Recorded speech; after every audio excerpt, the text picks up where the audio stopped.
கண்ட தெய்வமே கலியுக வரதனே ஆறுமுகமான குரு அறிந்திட்டேன் உன் மகிமை இக்கணமே வருவாய் என் ஸ்கந்த குருவேணி என்னை காத்திடவே எனக்கு நீ அருளிடவே அரைக்கணத்தில் நீயும் ஆடி வருவாயப்பா வந்தனை தடுத்து வலிய ஆட்கொள் வரத குரோ அன்பு தெய்வமே ஆறுமுகமானவனே சுப்பிரமணியனே சோகம் அகற்றிடுவாய் ஞானஸ்கந்தரே ஞானம் அருள்வாய் நீ ஞான தண்டபாணியே என்னை ஞான பண்டிதனாக்கிடுவாய்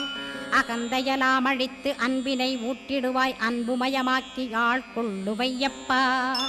அன்பை என் உள்ளத்தில் அசைவின்றி நிறுத்திவிடு அன்பையே கண்ணாக ஆக்கி காத்திடுவாய் உள்ளும் புறமும் உன்னருளாம் அன்பையே உறுதியாக நானும் பற்றிட உவந்திடுவாய் எல்லை இல்லாத அன்பே இறைவழி என்றாய் நீ அங்கிங்